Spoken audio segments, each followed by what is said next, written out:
The solar system is a hostile place. Earth is under attack from deadly cosmic radiation. Life here is only possible because it's protected by the magnetosphere, an invisible force field that cocoons the planet. But new evidence reveals that this vital shield is weakening. A region above the South Atlantic is experiencing dangerous levels of radiation. Is Earth losing its magnetic shield? It's not a matter of if the Earth's magnetic field disappears someday, it's a matter of when. And what will happen to life if it does?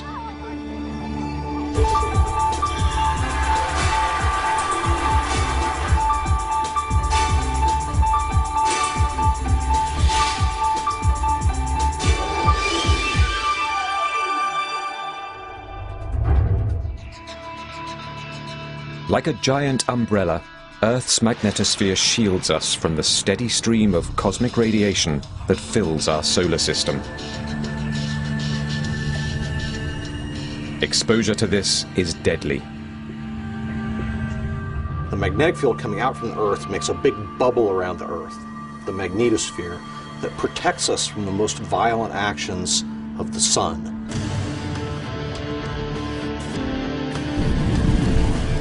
Many of the charged particles in the solar wind have enough energy so that they would represent a hazard to human beings if they made direct contact with the surface environment. If you're in the path of this oncoming charged particles zipping out from the sun, if you're not inside some shielding, you're dead. Without the magnetosphere, all life is vulnerable to these high-energy cosmic particles. They penetrate living tissue and cause severe damage to cells. As the field becomes weaker and weaker, the effects of space radiation would be felt at lower and lower and progressively lower altitudes. So possibly one outcome of a reduced magnetic shield would be, through increased exposure to radiation, higher rates of cancer among populations. Radiation causes damage at the most fundamental level. It mutates the blueprint of life, DNA.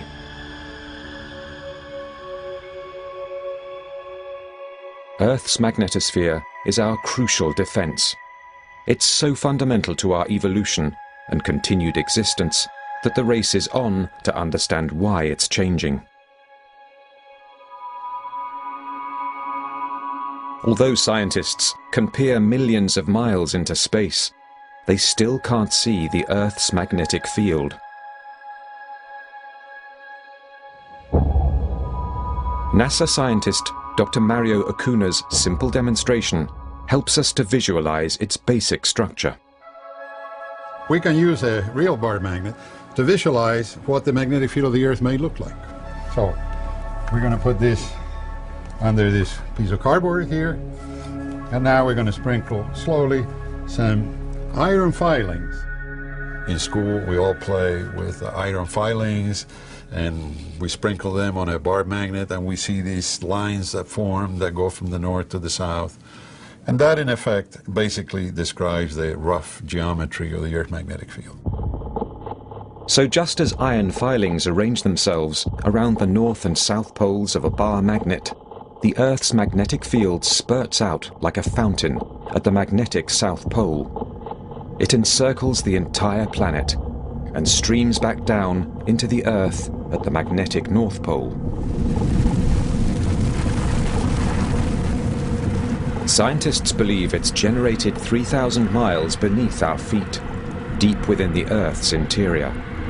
From here, it throws out a vast magnetic cocoon that envelops the entire planet.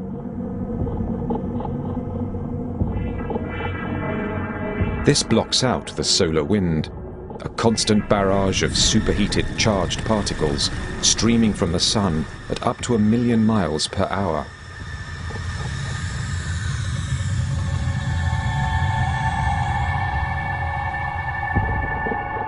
Professor Dan Lathrop from the University of Maryland has seen how powerful the solar wind can be. Solar wind comes in and hits the bow shock on the magnetosphere.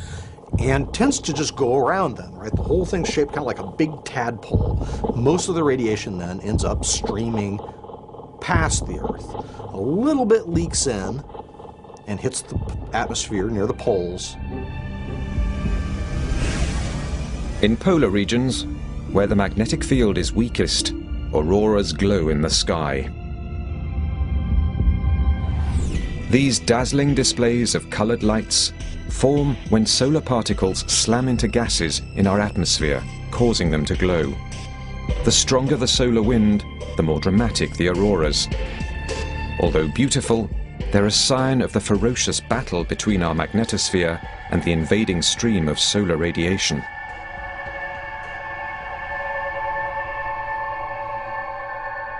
There's no magnetic field. Face-on radiation all across the planet. But scientists have made an alarming discovery. Face-on radiation is hitting Earth. Out here, in the Atlantic Ocean, just off the coast of Brazil, sits a region with a rapidly weakening magnetic field. It's known as the South Atlantic Anomaly. It's around 3 million square miles and growing. Every day, cosmic radiation reaches closer to the Earth's surface. We don't fully understand the origin of this anomaly, but the consequences could be dire. NASA scientists monitor the anomaly's impact on technology. The combination of the energetic particles found in the South Atlantic anomaly, as well as new particles being injected there by solar storms, have resulted in many total failures of communication spacecraft. Satellites can be permanently damaged when they pass over the anomaly. Vital instruments on the billion-dollar Hubble Space Telescope have to be shut down for protection when it enters the area. As the magnetic field continues to weaken over the South Atlantic, radiation is reaching increasingly lower altitudes and could start to affect more than just technology. Professor Peter Olsen believes air passengers will be the first at risk. If you happen to take a long commercial jet flight, you would be flying through regions where the magnetic field is weak, and possibly at that altitude, increased radiation would impact the airplane. This could disrupt radio communication, leaving pilots and passengers vulnerable. Scientists believe that the South Atlantic anomaly is a sign of a global decline in the magnetic field. Evidence of this comes from a surprising source. Dr. Mimi Hill uses pottery to uncover the secrets of Earth's magnetic past. Ancient pots tell us about our distant ancestors, but they also tell us how our magnetosphere has changed over thousands of years. I'm very interested in ancient pottery because it's a really good recorder of what the Earth's magnetic field has done at the time when the pot was fired. Clay contains tiny particles of a magnetic iron-based mineral called magnetite. Normally, these are randomly orientated. When clay is fired at high temperatures, they start to move around. All the little magnetic minerals will align up with the Earth's magnetic field. When it cools down, it's locked in.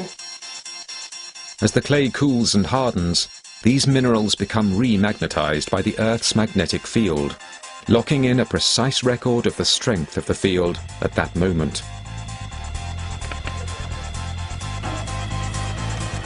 What we're doing is we're taking a tiny little core from an ancient pot and put the small core into our microwave arc intensity systems. Hill measures the magnetite from an ancient pot. She uses this measurement to calculate the exact strength of Earth's magnetic field at the time the pot was fired. And yes, we go on to the microwaving.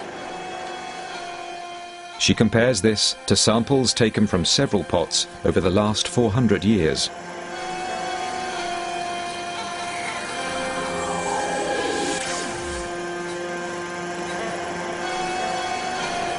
We know this is dated to about 1640, 1670, and can tell from the experiment that the magnetic field strength was stronger by about 10%. Hill's research indicates that our magnetic protection is fading at an alarming rate. Professor Jeremy Bloxham believes that it may disappear 10 times sooner than expected. If we could flip a switch and just turn off the Earth's magnetic field, it would take about 15,000 years to disappear. Based on the rate of decay of the field that we've seen over the last 150 years, it's currently decaying at a rate that would see it disappear in 1,500 years. Earth's magnetic field is decaying fast. Discovering the consequences for our planet is a top priority. Earth's magnetic field is fading. But what would happen if it disappeared completely? The answer lies on another planet in the solar system. We're good symmetrical burn on all 6 islands. In 1996, NASA launched the Mars Global Surveyor. Its mission to unlock the red planet's secrets. Coming up on Mark 1. Of all the planets in the solar system, Mars is the most similar to Earth. Both planets are made from the same materials. They each have hard crusts, dense cores, and relatively similar atmospheric chemistry. Scientists believe that, as on Earth, water flowed on Mars' surface. But that was billions of years ago. Today, the planet is a frozen desert. To find out why, the orbiting Mars Global Surveyor collects data from the red planet. Professor Ben Weiss uses this data to reconstruct its past. Unlike the Earth, Mars today does not have a global magnetic field generated in its core. But if you were to walk around the ancient southern highlands of Mars, you'd be walking in many places in fields as strong as the Earth. But they'd be very complicated, almost like spaghetti, pointing in all different directions, not pointing north at all. The satellite discovers that certain areas of Mars' crust are strongly magnetic.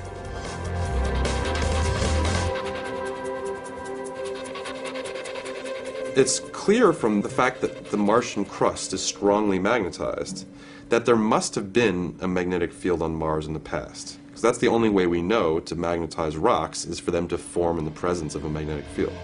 Why did Mars lose its magnetic shield?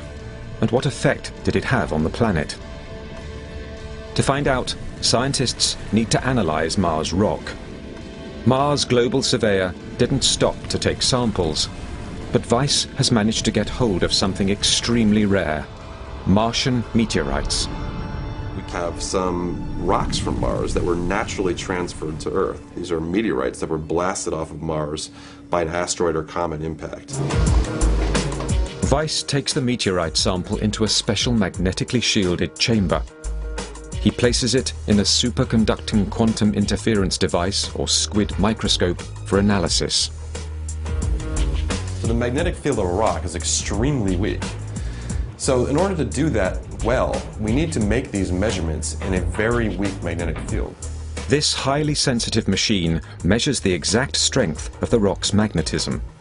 By analyzing different samples, Weiss builds up a picture of Mars' magnetic field at the very beginning of the planet's existence. We have actually one rock from Mars that's 4.5 billion years old. And we've actually recently shown, by looking at the intensity of the magnetization record in that rock, that Mars had a magnetic field that was roughly the strength of the Earth today. Weiss research reveals that in its first 50 million years, Mars had a strong magnetic shield. It's amazing the diversity of magnetic fields that we see above different samples. Some of them, like this one, this is an ancient rock from Mars that's 4.5 billion years old. You only see tiny little isolated magnetic anomalies with huge areas of non-magnetic rock in between. Why Mars lost its shield is a mystery, but what happened to the planet as a result is not. When Mars lost its magnetic field, it lost its shield that was protecting it from the solar wind and from cosmic radiation, and that had consequences for the evolution of its atmosphere. The weak magnetosphere allows solar wind to strip away Mars's delicate atmosphere. Its